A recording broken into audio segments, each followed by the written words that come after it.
Bismillahirrahmanirrahim. Qala musannif rahimallahu ta'ala wa nafa'ana fi ulumi fid dharain illa annahu qala.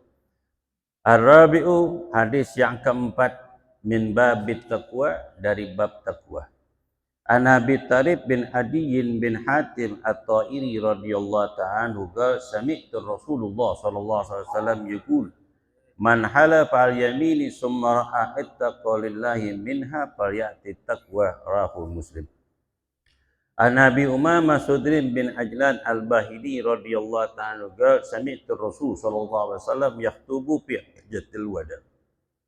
Wa qala ittaqullaha wa sallu khamsakum wa sumu sa'rakum adu zakat amwalikum ati'u umara'akum tadkhulu jannata rabbakum rawahu Tirmidzi. Hadis yang keempat, mimba bittaqwa, daripada bil taqwa. An Abi Tharib Al-Adi Al-Hatim At-Ta'iri radhiyallahu ta'ala sami'tu Rasulullah sallallahu alaihi wasallam yaqul man halafa 'alal yamin, barang siapa yang bersumpah tsumma ra'a attaka lillahi minha, kemudian dia melihat at-taqwa lillah, perbuatan baik mendekatkan ketakwaan kepada Allah, itu lebih baik falyatil taqwa, maka ia melanggar sumpahnya dan mendatangkan perbuatan baik takwa kepada Allah Subhanahu wa taala, rawahu Muslim. Di dalam persoalan dalam kehidupan kita, ada orang yang nazar. Ada orang nazar bil khair wa syarr, ada orang nazar berbuat baik, ada pula orang yang nazar berbuat jahat. Orang yang nazar berbuat jahat, kemudian dia melihat kebaikan-kebaikan yang lebih baik dari sesuatu yang dinazarkan, maka nazar itu harus dilanggar. Falyati taqwa lillah, maka yang jadikan takwa itu lebih baik daripada nazar yang buruk yang dilakukan. Umpama seseorang nazar dari perbuatan dan dia pun nggak tahu maksud itu nazar. Dia mengatakan, kalau saya sakit saya nazar mau manggil jaipongan. Enggak apa? Jaipongan. Mau manggil dangdutan. Itu kan nazar, kalau saya sakit. Akhirnya sembuh. Pas sembuh kemudian ke masjid. Ada kiai pengurus masjid, ketua masjid. Saya sakit kemarin 3 bulan. Kemudian sembuh. Saya nazar. Nazarnya apa? Mau manggil dangdutan. Manggil biar ngibur orang-orang. Kemarin saya sakit, nggak ada yang hibur saya. Bengong ya dah. Saya mau hibur nih warga semuanya, biar pada joget. Nah, biar pada, kan orang nggak ada yang tahu hukum. Kan nggak semua orang tahu. Bagaimana? Saya laksanakan bukan? Jangan. Itu hukumnya haram. Hukumnya lebih baik kamu banyak sedekah, bikin tasyakuran di masjid atau di rumah, ataupun tanggung makan tuh pengajian hari Selasa, nyari berkahnya, bacain acara maulid, makan rame-rame, makan soto, ya kan? Itu aja daripada manggil dangdutan. Itu nazar. Kan orang kan beda-beda, ada yang paham, ada yang kagak, yang namanya hukum agama itu. Begitu juga marah. Nah, kalau marah sama orang biasa-biasa aja. Jangan sampai ngungkap. Kan ada yang ngungkap tuh, nazar. Gue gak bakal injek lagi ke rumahnya. Ya gak? Haram jadah orang dulu. Orang dulu nih. Orang dulu saking sewat tuh umpama orang dulu. Haram jadah. Najis, gue gak bakal injek rumahnya. Umpama nih jelek nih. Pada suatu saat nanti dia datang ke rumahnya ngopi, ujung-ujung nyem duit. Enggak, biasa-biasa aja kita kalau kedek sama orang, jangan ungkapin, dalam hati aja, kalpu hilangin. Nggak bisa di dunia ini orang supaya cinta sama kita. Emang siapa lu? Orang kaya bukan, Tuan Ningrat bukan, anak jenderal bukan, anak raja bukan.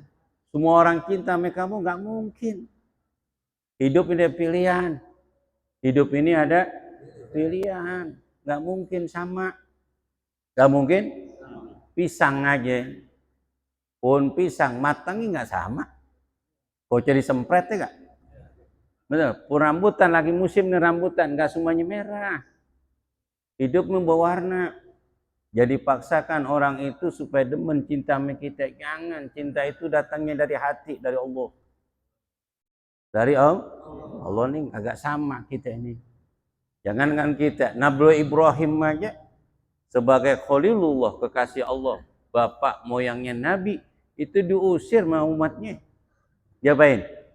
Diusir dari tanah kelahirannya di Mosul, Baghdad, menuju kota Mekah. Nabi Muhammad aja diusir. Itu Nabi yang kaya raya, yang sangat dermawan, akhlaknya begitu mulia. Diusir karena sifat kebencian dalam hati mereka. Akhirnya Nabi diusir dari tanah kelahirannya. Tidak ada seorang Nabi dan Rasul, para aulia dan orang-orang soleh di dalam dakwanya kecuali dicaci maki dan dihina, direndahkan oleh manusia. Jangan pusing, memang dunia ini begini, benar nggak? Dunia ini sama nih kayak makanan tuh sekarang tuh. Ada apa tuh? Ada ongol-ongol. Ada apa lagi? Ada singkong. Ya enggak? Ada kopi, ada teh. Ya enggak? Ada air abil, ada air bening. Lu pilih. Jangan lu kogot semuanya. Kembung. Ya enggak? Tuh, hidup itu pilihan. Hidup itu pilihan. Enggak boleh kita mengungkapkan seperti itu. Takutnya kita ngelakuin apa yang kita ucapkan. Istilah kata ludah yang kita buang, diapain? Jilat lagi. Itu jangan, biasa aja. Makanya orang jadi orang biasa-biasa aja. Paling enak enggak? Netral. Paling begitu ya sumpah. Umpama ada orang sumpah ataupun nazar, wajib dijalankan nazarnya. Wajib dinazir tetapkan nazarnya. Karena nazar itu mutlugha al-wa'du bi khair wa syarr. Janji ataupun nazar itu menurut lugha adalah janji kebaikan dan keburukan. Wasar'an intizamul gurbati walam yata'ayyan bisighatihi. Musyariat senantiasa berbuat baik walaupun tidak dijelaskan dalam sigohnya, dalam lafadznya, itu yang namanya nazar ataupun janji.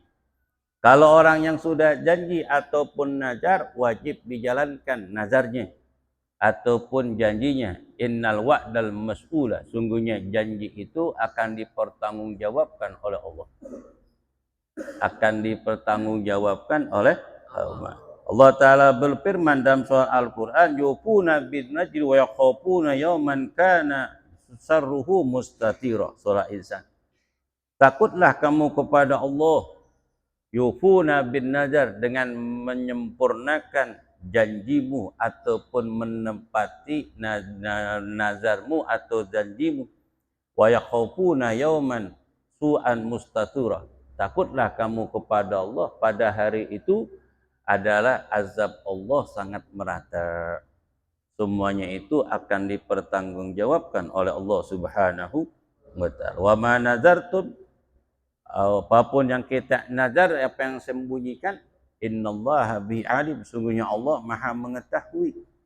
Umpama si fulan nazar berbuat baik, nazar berbuat baik. Umpama seorang nazar melakukan perbuatan baik untuk bersedekah.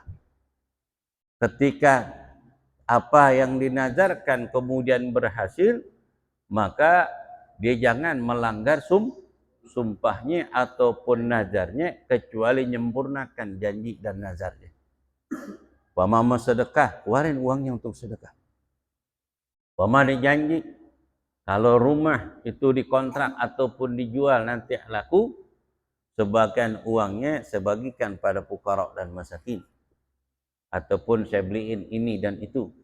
Setelah berhasil, maka sempurnakan janjinya ataupun nazarnya. Sebab sesuatu yang dinazarkan dari kebaikan, semuanya itu kembali kepada kita. Asalkan nazar itu jangan melampaui batas dari sesuatu yang kita tidak sanggup. Sesuatu yang kita tidak sanggup. La yukallifu nafsan illa wus'aha. Allah tidak memaksa jiwa kecuali kemampuannya. Umpama dia sakit, kemudian nazar, saya akan puasa shaumud dahr. Puasa sepanjang masa. Seperti puasa Nabiullah Ibrahim. Kecuali 5 hari dia enggak puasa. 2 hari raya Id dan ayam tasyrik. 5 hari dia enggak puasa. Sisanya dia puasa, sedangkan dia enggak mampu. Kagak mampu, maka dilanggar sumpahnya. Kalau dilanggar sumpahnya gimana Pak Ustaz? It'amu asratul masakin. Dia wajib membayar kafarat. Berapa? 10 orang berikan makan orang fakir miskin. Ataupun memberikan pakaian yang layak untuk mereka. Au ikra raqabatin mu'minatin salamati minal uyub. Yang kedua, dia memerdekakan seorang budak. Ataupun dia puasa syahraini mutatabi'in. Puasa apa? Puasa berapa? 3 hari. Itu puasa 3 hari. Pilih yang mana itu? Ya. Saya nazar nih. Nanti 17 Agustus saya ikut manjat coko. Manjat pinang nazar. Pas manjat pinang domelin sama bininya. Berarti kan sumpahnya dilanggar tuh. Ngapain dah tua-tua? Umur 70 naik pinang. Kalau jatuh gimana? Domelin sama anak mantu. Akhirnya langgar tuh sumpahnya. Sumpahnya. Dah, puasa 3 hari. Gak sakut puasa 3 hari, apa lagi? Kasih makan fakir miskin. Kasih makan aja dah. Gimana cara itu yang main coko panitianya 100 orang beli nasi padang. Cakep gak kira-kira? Cakep. Ngapain lu naik-naik ginian? Tuh namanya nazar ataupun naji, ya. Tuh, kalau umpama ada nazar sekiranya ada lebih baik perbuatan, maka langgar nazar tersebut. Kemudian melakukan perbuatan yang baik. Iqtizamil gurbati bil khair. Senantiasa melakukan kebaikan, jangan berhenti. Wa'budullah hatta tiyatal yakin. Al-Khamis an Abi Umamah Sudrin bin Ajlan Al-Bahili radhiyallahu ta'ala anhu qala sami'tu Rasul sallallahu alaihi wasallam yaqul yahtubul fi hajjil wada. Sungguhnya Nabi sallallahu alaihi wasallam menyampaikan haji wada. Kemudian beliau berkata, ittaqullah, takutlah kamu pada Allah. Wa sallu khamsakum, salatlah 5 waktu. Wa summu syahrakum, puasalah kalian puasa Ramadan. Wadu zakat amwalikum, tunaikan zakat harta kamu. Wati umara'ukum, taatlah kalian kepada pemimpin-pemimpin kamu. Tadkhuluna jannata rabbukum, pasti kalian akan masuk ke dalam surga. Surga Tuhan Raut termuji. Banyak hadis-hadis yang disampaikan oleh baginda Rasul di dalam melaksanakan haji wada. Haji wada itu dikatakan haji wada, tawaful wada adalah haji perpisahan. Karena Nabi SAW melaksanakan ibadatul haji kecuali cuman 1 kali seumur hidup. Waktu Nabi melaksanakan ibadatul umroh itu enggak sampai untuk melaksanakan ibadatul umroh pada tahun ke-6 minal hijrah. Ke-6 minal hijrah tuh sahabat melaksanakan ibadatul umroh. Pada tahun ke-7 Nabi melaksanakan ibadatul umroh, namun tidak terlaksana. Kala tahun ke-8 minal hijrah Nabi melaksanakan ibadatul umroh sekaligus Fathul Mekkah pada tanggal 17 di bulan Ramadan. Kemudian Nabi melaksanakan ibadatul haji 2 tahun setelah Fathul Mekkah. Pada tahun ke-11 daripada hijrah, Nabi melaksanakan ibadah haji yang dikatakan haji wada. Haji wada.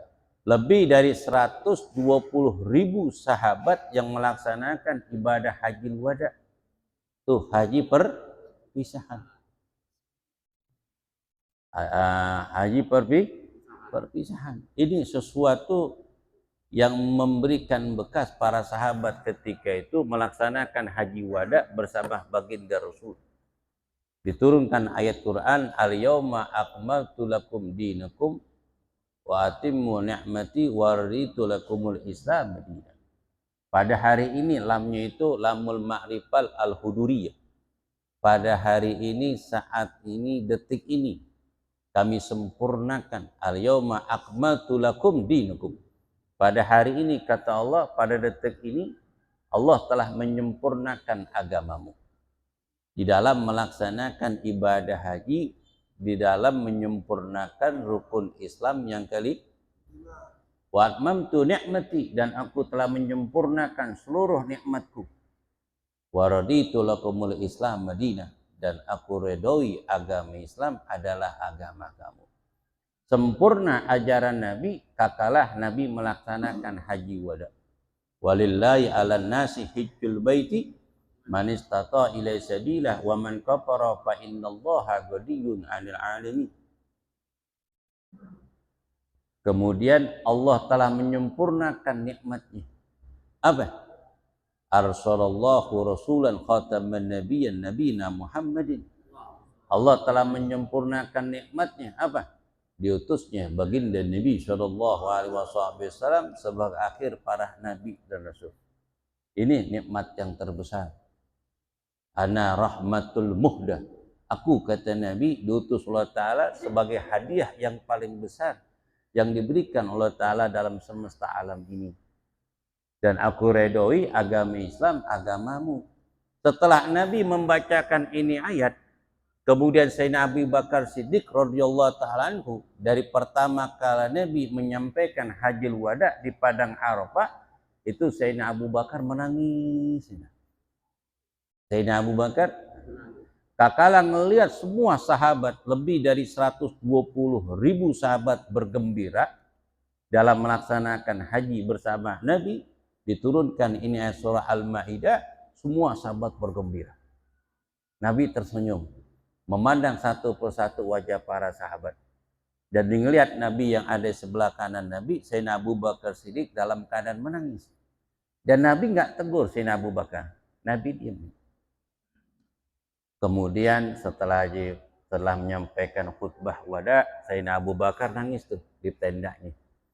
Didatangi oleh sahabat, oleh Umar bin Khattab, Utsman ibnu Affan, Ali bin Abi Thalib, Abdurrahman bin Auf, Sa'ad bin Abi Waqqas, Sa'ad bin Ubaidillah, asratun mubasyaratun bil jannah, 10 orang yang dikabarkan oleh Allah, oleh Nabi masuk surga. Mendatangi Abu Bakar, ya Abu Bakar, kenapa kami lihat kalian kau menangis setelah kami bergembira?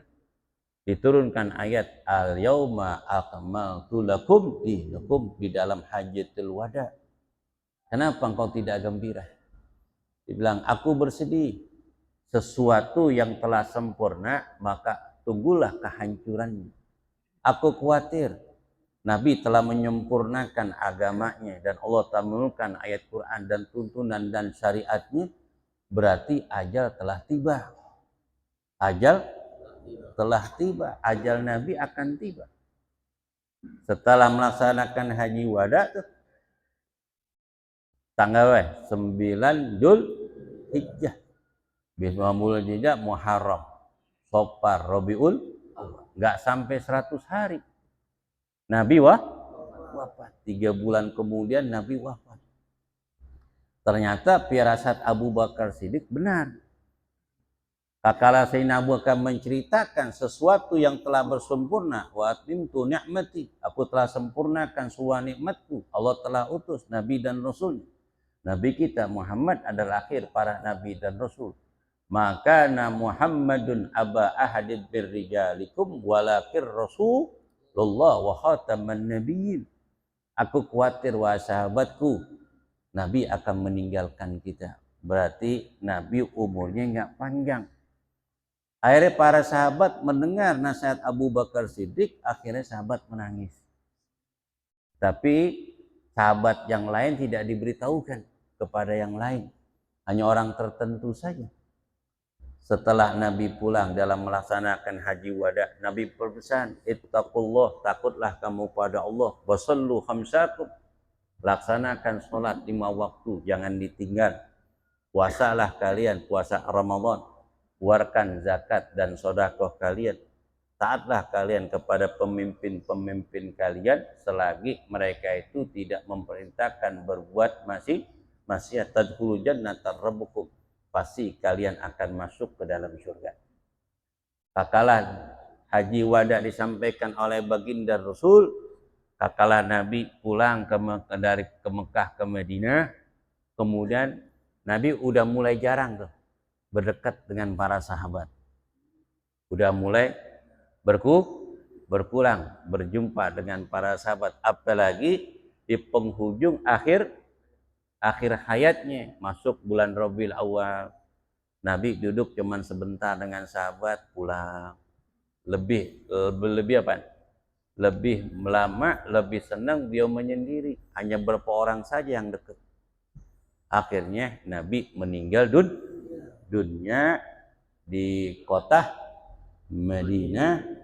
Kemudian Nabi berwasiat kepada Sayyidina Abbas, wahai Abbas, jika aku nanti meninggal dunia, maka ambillah air sumber Gharat yang ada di Madinah tuh. Yang ada di Madinah itu 1 kilo dari Masjidil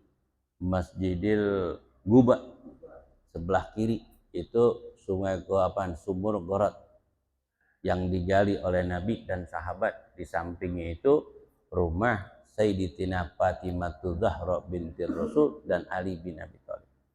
Sebab Nabi kalau pengen ke Masjidil Quba, Nabi mandi tuh di situ. Dan beliau berwudu di situ, baru ke Masjidil Quba. Nabi berpesan, kalau nanti saya meninggal dunia, maka basuhlah aku dengan apa? Dengan sumur Gharat yang ada di mana? Di Madinah.